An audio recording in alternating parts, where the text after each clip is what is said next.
பாஜகவுடன் மீண்டும் கூட்டணி அமைத்து வரும் 2026 சட்டமன்ற தேர்தலை எதிர்கொள்ள உள்ளது அதிமுக. இந்த நிலையில் சென்னை பசுமை வழிச்சாலையில் உள்ள தனது இல்லத்தில் எடப்பாடி பழனிசாமி நேற்று இரவு கட்சி எம்எல்ஏக்களுக்கு விருந்து கொடுத்தார்.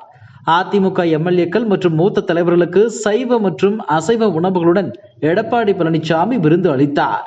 இந்த இரவு விருந்தில் அதிமுக மூத்த தலைவர்கள், முன்னாள் அமைச்சர்கள் என பலரும் பங்கேற்றனர். சில முன்னாள் எம்பிக்களும் பங்கேற்றனர். அவர்களுடன் அமர்ந்து அதிமுக பொதுச் செயலாளர் எடப்பாடி பழனிசாமியும் சாப்பிட்டுள்ளார். ஆனால் எடப்பாடி பழனிசாமி அளித்த இந்த விருந்தில் முன்னாள் அமைச்சர் செங்கோட்டையன் பங்கேற்கவில்லை. கடந்த சில வாரங்களாக அதிமுக பொதுச் செயலாளர் எடப்பாடி பழனிசாமி பெயரை சொல்வதையே செங்கோட்டையன் தவிர்த்து வந்தார். இருவருக்கும் இடையே கருத்து வேறுபாடு இருந்ததாக கூறப்பட்ட நிலையில் எடப்பாடி பழனிசாமியை தொடர்ந்து டெல்லி சென்று அமித்ஷாவை தனியாக சந்தித்து பேசியது அரசியல் வட்டாரத்தில் சலசலப்பை ஏற்படுத்தியது.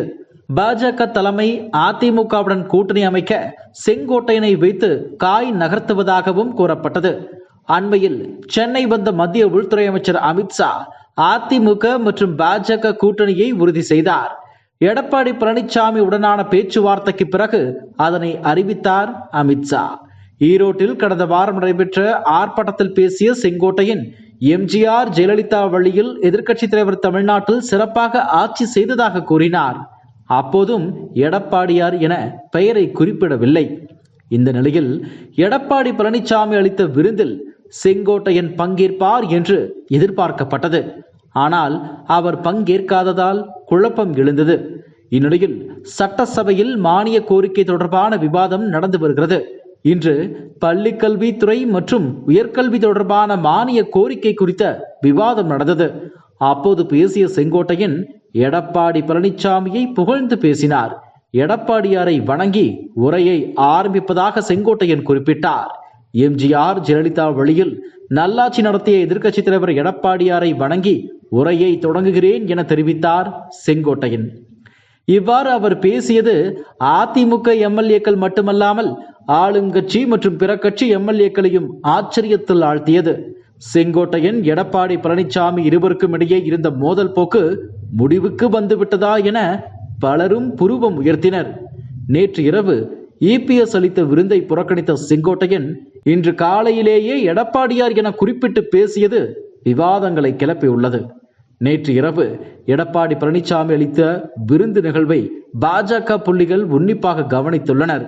யார் யார் அழைப்பு விடுத்தும் பங்கேற்கவில்லை என அதிமுகவின் முக்கிய புள்ளிகளிடமிருந்து அப்டேட் பெற்றதாக கூறப்படுகிறது. செங்கோட்டையன் இந்த விருந்தை புறக்கணித்த தகவல் கிடைத்ததுமே நேற்று இரவோடு இரவாக செங்கோட்டையனுக்கு பாஜக தரப்பிடமிருந்து போன் அழைப்பு பறந்துள்ளது.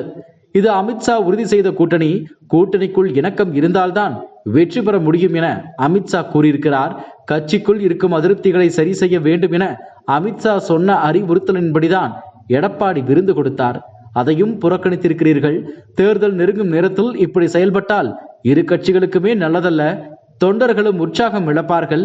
எனவே எடப்பாடி பழனிசாமியுடன் மோதல் போக்கை கைவிட்டு இணக்கமாக செல்லுங்கள் என கேட்டுக்கொண்டதாக கூறப்படுகிறது.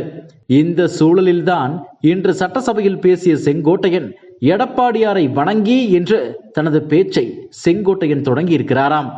செங்கோட்டையன் எடப்பாடி பழனிசாமி மீது கொண்டிருந்த அதிருப்தி விவகாரத்தையும் அமித்ஷா கட்டளைப்படி பாஜகவே தீர்த்து வைத்திருக்கிறது என்கிறார்கள் விவரமறிந்த வட்டாரத்தினர். செங்கோட்டையன் இனி எடப்பாடி பழனிசாமியுடன் இணக்கத்தை கடைபிடிப்பாரா என்பது வரும் நாட்களில் தெரிந்துவிடும். இதுபோன்ற செய்திகளை மேலும் தெரிந்து கொள்ள எங்களது யூடியூப், ஃபேஸ்புக் மற்றும் ட்விட்டர் ஆப்களை சப்ஸ்கிரைப் செய்யவும்.